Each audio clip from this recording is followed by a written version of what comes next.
Welcome to Smooth Stones, a podcast for moms raising children on earth while remembering their babies in heaven. Come on in and let's chat. I'm Amy Watson, and I'm so glad you're here. Although this podcast is not rated explicit, you may want to put in earbuds if you've got little ears around. Welcome, everybody. I am excited to have Amanda Louder on the podcast today. Amanda is a certified sex and marriage coach, and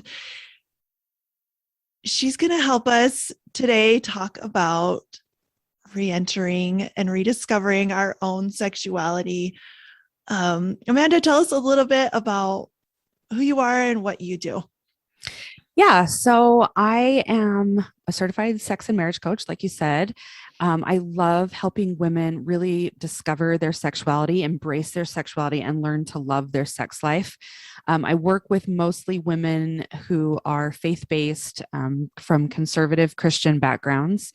And so we bring a lot of that into it. But I love just helping them figure out that sex can be for them and not just for their husband. A lot of times as women, we kind of make it just a thing on our to-do list or a check mark to show that we're a good wife. We're doing it more out of duty and obligation rather than realizing how beneficial it can be for us as a woman and individual. And I love helping women figure that out. On the personal side, I've been married to my husband, Kevin, for 9 years. It's a second marriage for both of us. And together we have 5 kids that range in age from 13 to 21. And we live in Salt Lake City. And when I'm not coaching, I love to go and watch my kids play sports. And we do a lot of camping and fishing for salmon up in the local area lakes. Yes, Amanda and I have been able to be friends as we are both, certified as life coaches. And I've loved learning from her. She's really open and honest. And so, and you also have a podcast. Tell us what it's called. Yeah. So my podcast is all about sex. And again, it's focused on women really learning how to embrace their sexuality and love their sex life. It's called Sex for Saints because it's all from a faith-based background. I bring a lot of the traditional Christian values into it. I'm really bold and direct, but I'm not vulgar or crass. I'm mostly talking to, married heterosexual women in monogamous relationships. That's kind of where my focus is, although I get listeners of all different types. So it's kind of a fun thing, but it's really a great podcast that just covers everything sex. Yes. All right. And Amanda has also experienced a miscarriage, and I always have my guest tell a little bit about their baby's life, because I think we talk so much about their death and their loss and maybe what happened after. But Amanda, if you don't mind sharing just a little bit about the time when you had that little life with you, maybe a memory that you have about the pregnancy or a lesson that they taught you. Yeah. So I'd actually been trying to get pregnant for quite a while. And my 2 older kids, it was really easy for me to get pregnant. And this third one was taking a lot longer than I was used to. And then I finally got pregnant. And of course, I was so excited about that. I tend to get really big, really fast. So I was only about 6 weeks along and people could already tell that I was pregnant. So I was, definitely kind of trying to hide it, at least through that first trimester, but it's kind of impossible with my body. And so people were already asking me, about it. And I was at church and started cramping and bleeding and came home and knew that what was happening. And at that point, I told my husband, of course, but I hadn't even told my family, my mom, who I tell everything to.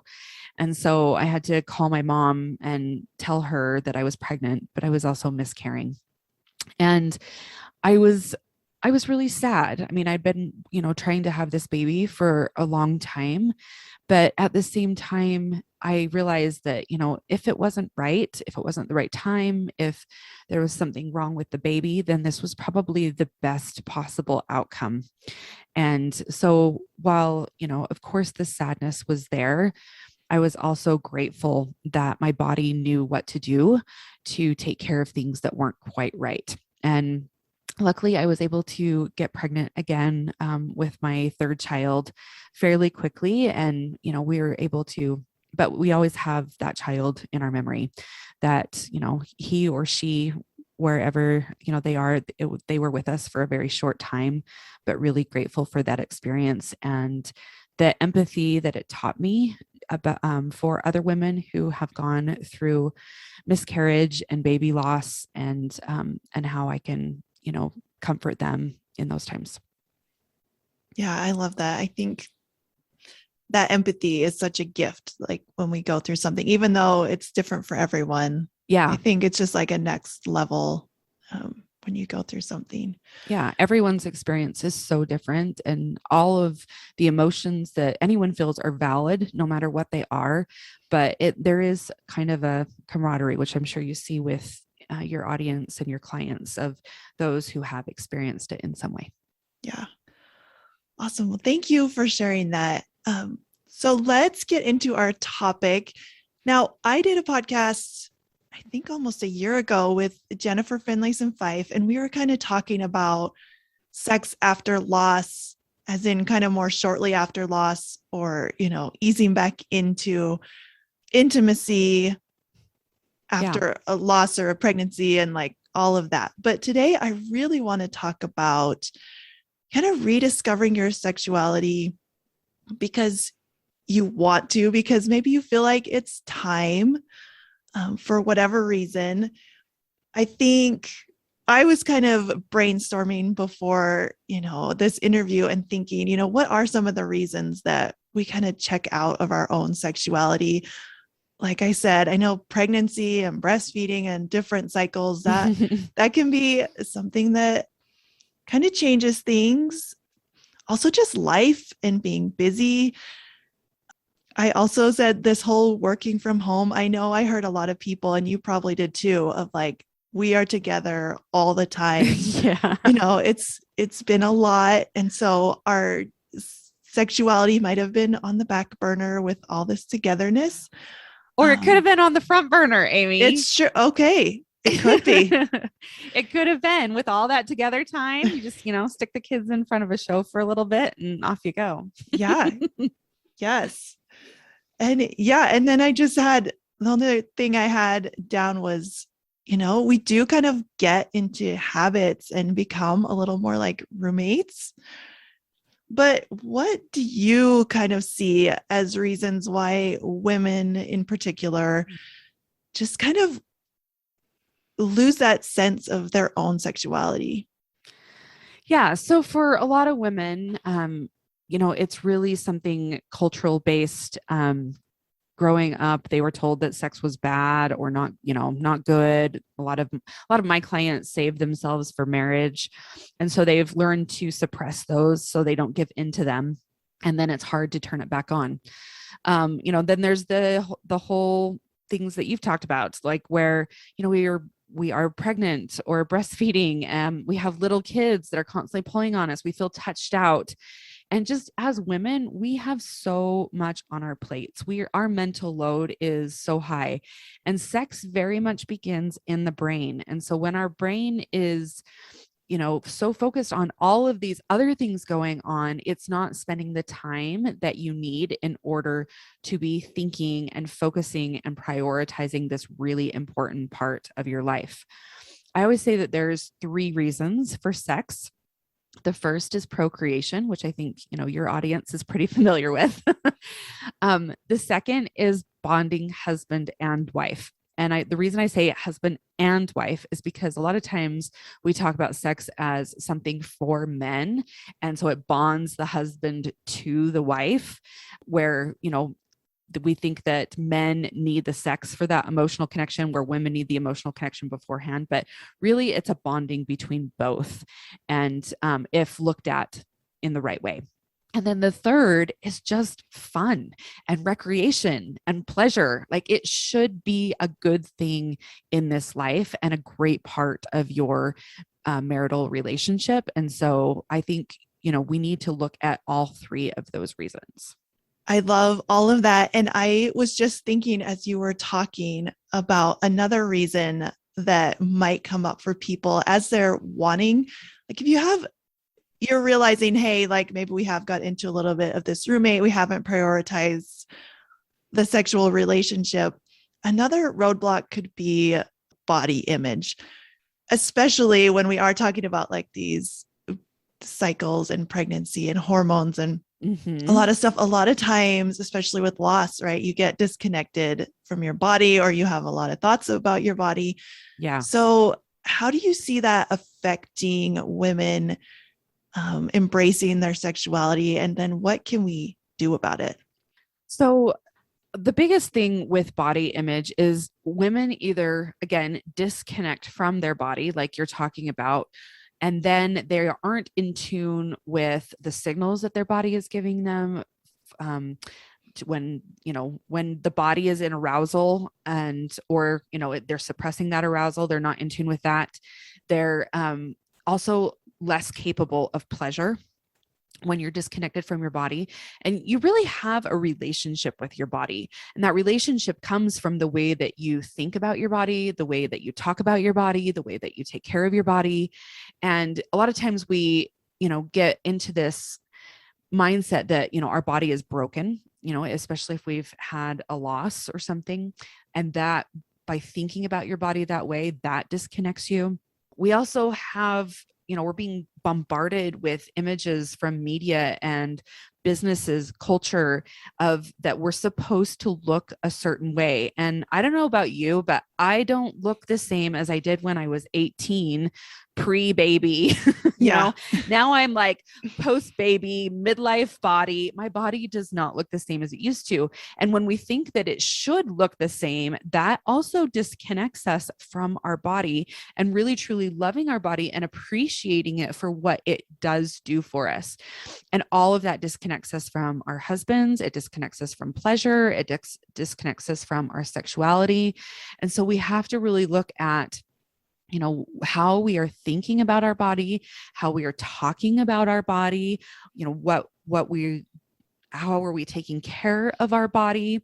And then actually during the act of sex, when we are disconnected from our body, again, we're not going to feel as much pleasure, but a lot of times we're in more of an observer role of ourselves during sex, where we're like, oh, is my stomach tucked in? Do my boobs look perky? Like, is my body positioned the right way?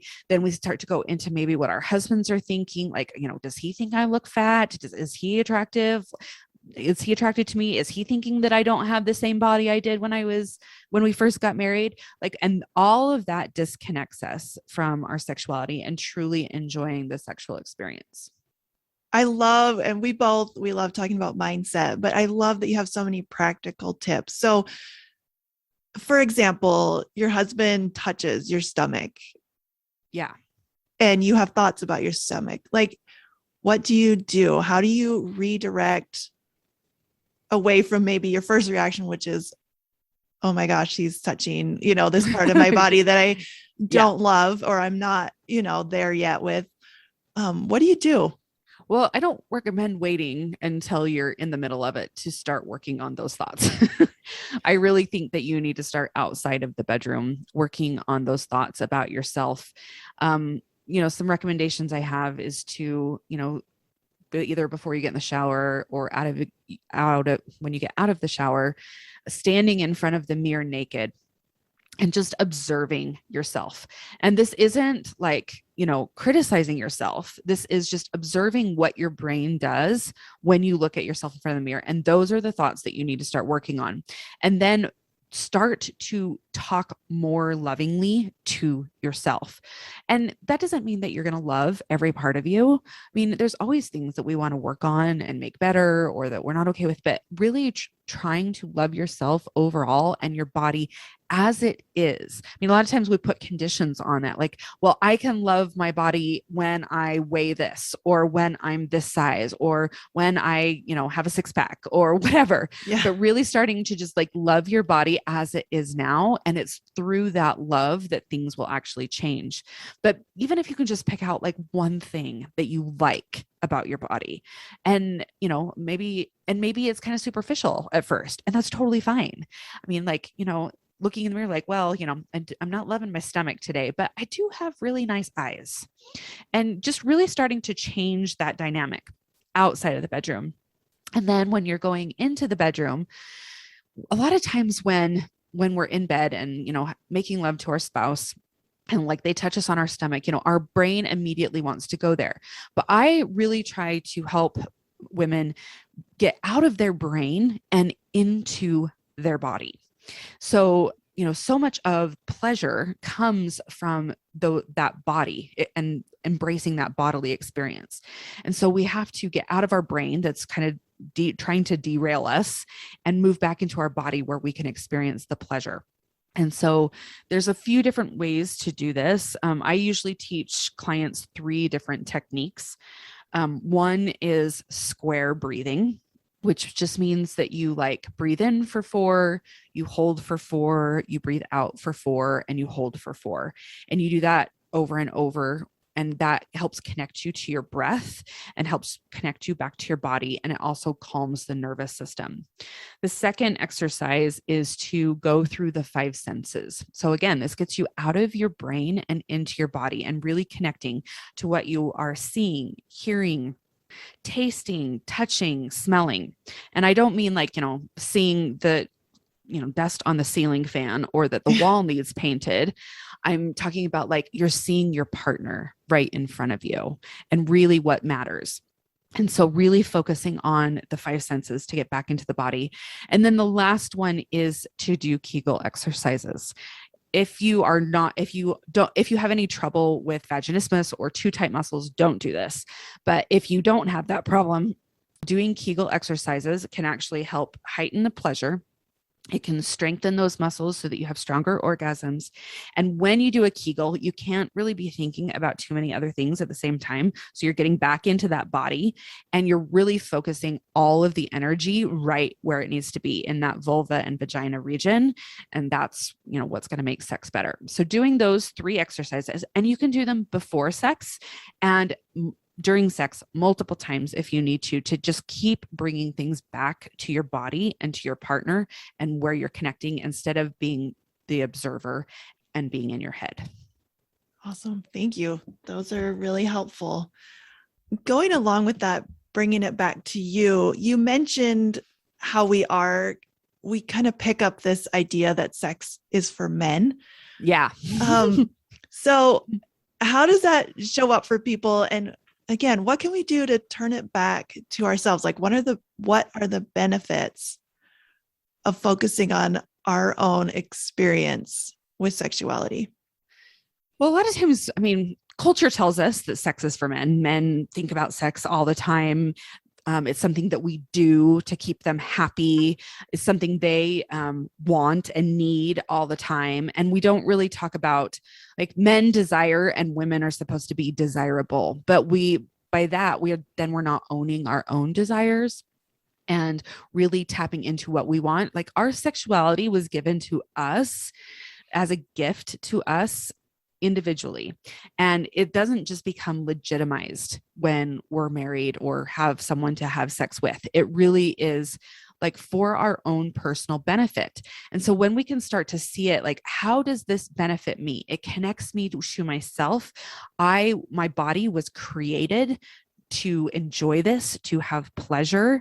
It's such a good thing to help de-stress, calm the nervous system. It has so many health benefits. There's so many things that make it so good for you.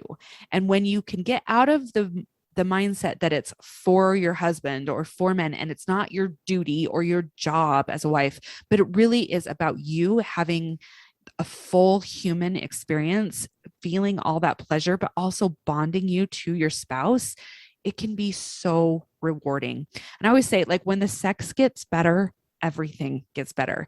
Just everything is better in life when you have a really healthy sense of self, a healthy relationship, and a healthy sex life. Yeah. And I think making that shift, like you're saying, if sex is just another thing on your to-do list that you have to do for somebody else, I mean, that can be such a mental like block you're putting Totally. up in your Yeah. relationship of like, Yep. of course you don't want to do it. It's like one more thing I have to do to make somebody else happy Duty versus kills desire. yes. It kills desire. And, that's really where our brain gets going is, creating that desire within ourselves with the way that we think. That's why sex begins in the brain. Like so many times we're waiting for our body to give us the signal that we want sex. But for women, it very much is about thinking in the right way to create that desire within yourself, and then your body will follow. Yeah, I think that's so important and so helpful too. Cause yeah, we do kind of just, I mean, that's another message we get too, is like that it's the other way around, that if we're not just turned on or whatever. Yeah. Like hormonally, women usually have more arousal first around ovulation. Not all women, not every month, but like that's typical is your body has more of that around ovulation, just as, it's biology to Right. you know, help you to be fertile and, make a baby and make the population. I'm like totally messing up my words here. You're good. No, you know what I mean. It's fine. So, but like really that, I mean, that's biological, but so that's really usually the only time when a lot of women feel anything. And they're like, where did it all go? Where did my desire go? Like we used to just, want to be all over each other and that's just gone. But the reason that you had so much desire before is because you were creating it very naturally with the way that you were thinking about him and about your relationship.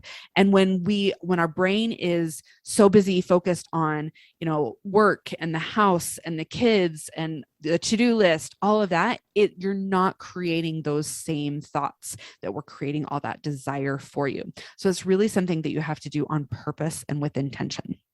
Yeah, I think it's important to notice that what you said is, a lot of times we want to go back and we're like, why isn't it like when we're dating? Why isn't it like when we were newlyweds? And just understanding it doesn't have to be like that. And that kind of thinking and that kind of mindset of wishing it was the way it was before can really put a roadblock again in front of that part of our relationship. But I like what you're saying.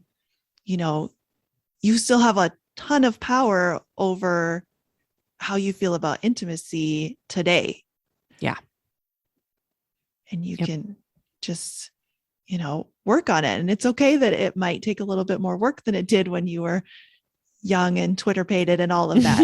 Yes, it is. For most people, it does take a lot more work. And some couples, some women can do that more naturally, and others need more help in learning how to do that. It's a skill to be learned. And so, there's nothing wrong with you if you need to learn this skill. Yeah. Just because other women are able to do it more naturally, some women need to learn and practice in order to build that skill. Yes. And I think it could be a fun kind of work, It can not be a terrible kind of work. It's my favorite kind of work. Yes.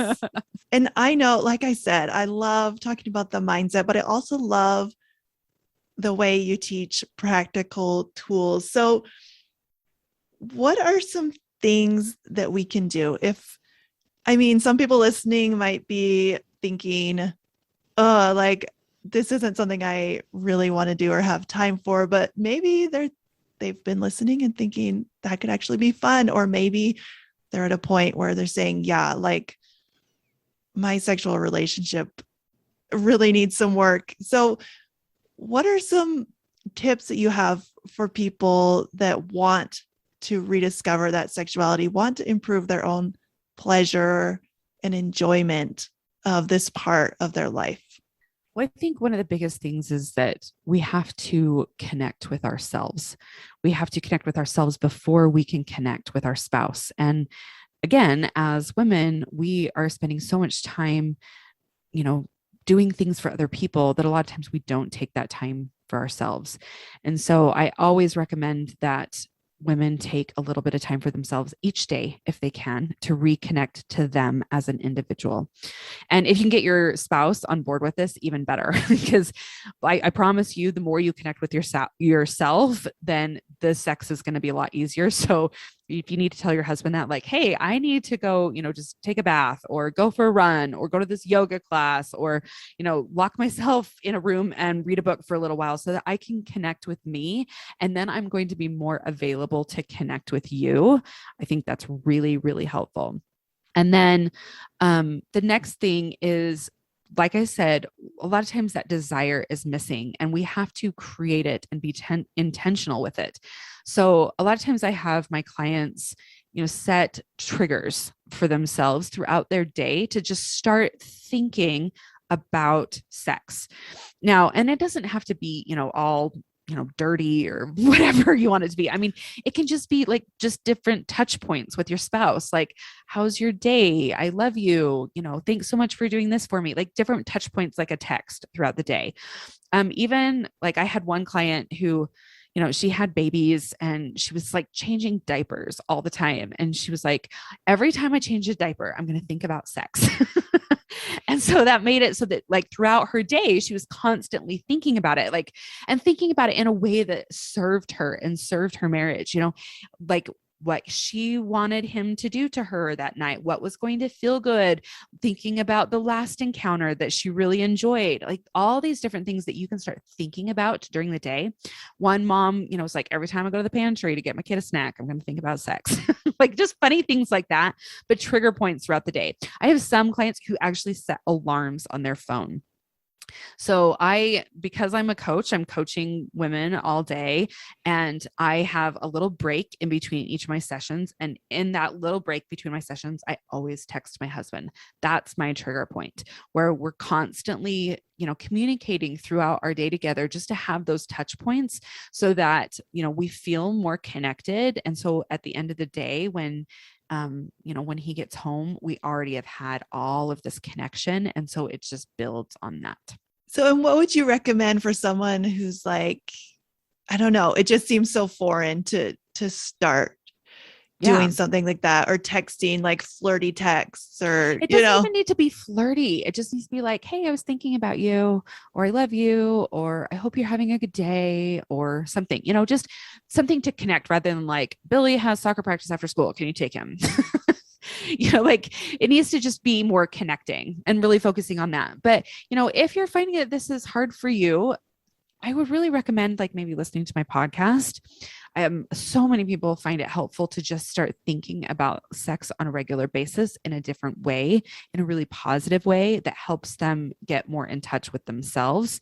And then, of course, if you need more help, then you can come see me for coaching or Amy, and we can help you really get on a better path. Yes, Amanda's podcast has lots of tips and there's a lot of things out there that books you can read and things you can do that I think are really helpful. Again, just even deciding like, hey, I want to rediscover my sexuality. I want to redefine it where I am rather than, where it was 10 years ago or whatever, and moving forward.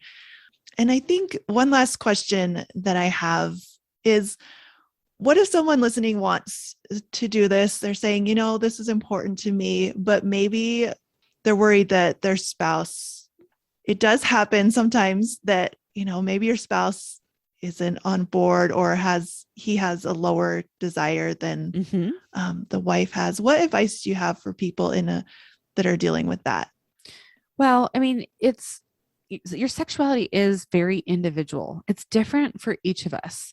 And, you are going to be working with a spouse. So you have to work together to figure out what works for the two of you. But really taking ownership over yourself is the most important thing. and developing this by yourself. And then you can decide where you want to go from there and how much you want to bring your spouse into it.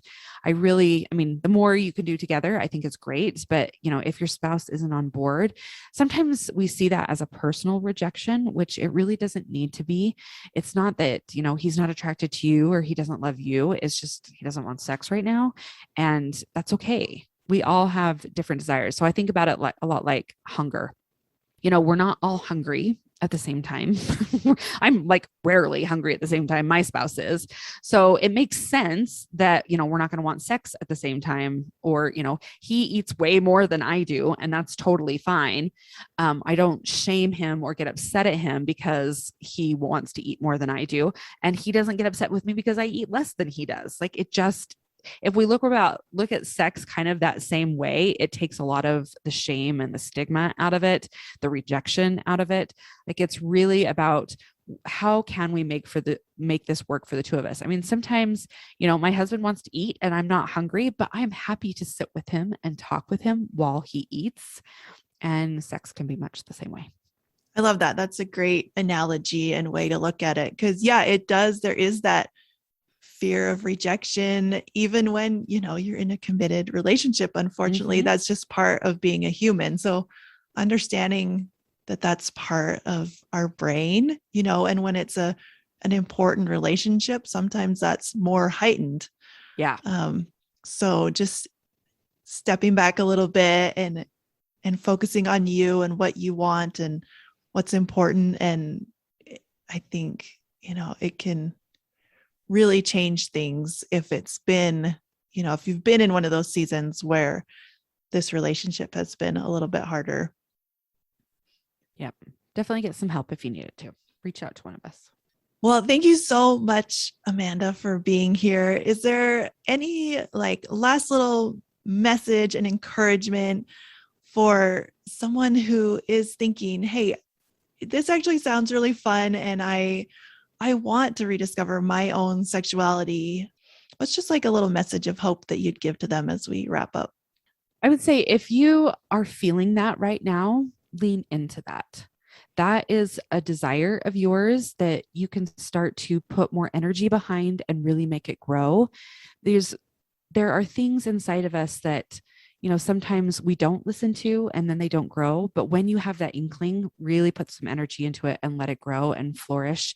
And I promise it will make your life and your marriage so much sweeter.